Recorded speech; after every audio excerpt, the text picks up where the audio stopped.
স্বামীর ছোট ভাই মানেই তো নিজের ছোট ভাই, তাহলে এখানে কি ঘটছে? বাড়ি ফাঁকা থাকায় পুত্রবধূ স্বামীর ছোট ভাইকে গোসলখানায় ডাকছে। ঘটনাটা একটু ভেবে দেখার বিষয়। তারা দুজন যখনই বাড়ি ফাঁকা পায় তখনই তাদের মধ্যে এই ধরনের প্রেম লীলা শুরু হয়। আর এদেরকে হাতে নাতে ধরার জন্যই বাড়িতে সিসি ক্যামেরা লাগানো হয়েছে। এখন প্রশ্ন হলো, বাড়িতে সিসি ক্যামেরা লাগানোর পরেও তারা কেন অপকর্মে লিপ্ত হচ্ছে? আসলে তারা জানেই না তাদেরকে ধরার জন্যই বাড়িতে হিডেন ক্যামেরা লাগানো হয়েছে। আপনারা ভিডিওটি একটু মনোযোগ সহকারে দেখবেন।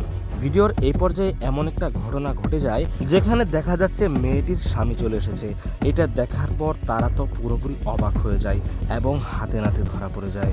সারা বিশ্বে পরকীয়ার বিষ এমনভাবে ছড়িয়ে পড়েছে, প্রত্যেকটা ঘরে ঘরেই এখন পরকীয়া চলছে। বাড়ির লোকজন যখনই তাদেরকে এইরকম আপত্তিকর অবস্থায় পেয়েছে তখনই তারা নিজেদেরকে বাঁচানোর জন্য দেখুন কেমন আর্তনাদ করছে। রহস্য ঘেরা এই ভিডিওটি আপনারা না টেনে দেখতে থাকুন। সামনে গিয়ে এমন কিছু দেখতে পাবেন যেটা দেখার পর আপনার চোখ কপালে উঠে যাবে। স্বামী যখন তার স্ত্রী এবং আপন ছোট ভাইকে আপত্তিকর অবস্থায় দেখতে পেল তখন তার কি অবস্থা হয় দেখুন। তিনি রাগের চোটে তার স্ত্রীর উপর প্রহার করতে শুরু করেন। আর এই ধরনের নোংরা আপত্তিকর ঘটনা আমরা প্রতিনিয়তই দেখতে পাচ্ছি। এখন এদেরকে কি করা হবে? আপনারা ভিডিওটি ধৈর্য সহকারে দেখতে থাকুন।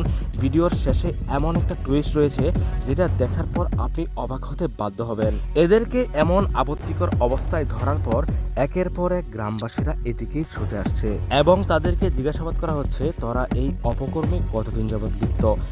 অন্যদিকে দেখুন মেয়েটি সেখান থেকে পালিয়ে যাওয়ার চেষ্টা করছে, কারণ নিজের অপকর্ম এখন সবার সামনে চলে এসেছে। তিনি এমন একটা নোংরা কাজে লিপ্ত হয়েছেন, বিষয়টা জানাজানি হওয়ার পর এখন তিনি তার নিজের মুখ কিভাবে দেখাবেন। পুত্রবধূ এবং দেবর তারা দুজনেই পরিবারের সবার কাছে কান ধরে মাপ চাইছে, কিন্তু তারা যে ধরনের অপকর্মে লিপ্ত হওয়ার পর ধরা পড়েছে, এখানে কি তারা কান ধরে মাপ চাইলে তাদেরকে মাপ করা হবে? অবশ্যই না। ভিডিওটি দেখতে থাকুন। তাদের সাথে এখন যা করা হবে সেটা দেখার পর আপনি মাথা ঘুরে মাটিতে পড়ে যেতে পারেন। তারা দুজন এখনো পর্যন্ত মিথ্যে নাটক সাজাচ্ছে। তারা বলছে তারা সেখানে শুধুমাত্র গোসল করতে গিয়েছিল, কিন্তু এখন প্রশ্ন হলো দেবর এবং পুত্রবধূ কেন একসাথে বাথরুমে গোসল করতে গেল? স্বামী নিজের ছোট ভাই এবং নিজের স্ত্রীকে আপত্তিকর অবস্থায় ধরার পর তিনি সঙ্গে সঙ্গে পুলিশে কল করেছিলেন, কারণ তিনি এই স্ত্রীকে আর কখনোই নিজের ঘরে রাখতে চাচ্ছেন না। তিনি এতটাই ক্ষিপ্ত হয়েছেন, নিজের হাতে নিজের স্ত্রীকে শেষ করে দেওয়ার চিন্তা করছেন, কিন্তু বাড়ির পরিবারের অন্যান্য লোকজনদের কারণে এমন একটা নোংরা কাজ করার পরেও তিনি তার স্ত্রীকে কিছুই করতে পারছেন না। এই পর্যায়ে দেখা যাচ্ছে হঠাৎ তার স্ত্রী সেখান থেকে পালিয়ে যায় এবং তাকে ধরার জন্য পিছন পিছন লোকজন গেলেও তাকে আর খুঁজে পাওয়া গেল না। পুত্রবধূ বাড়ি ছেড়ে পালিয়ে গেলেও দেবর কিন্তু এখনো পর্যন্ত তাদের আওতায় আছে। এখন তার কি অবস্থা হবে সেটাই দেখার বিষয়। প্রিয় দর্শক, আজকের এই ভিডিওটি বাস্তব ঘটনার উপর ভিত্তি করে বানানো হয়েছে।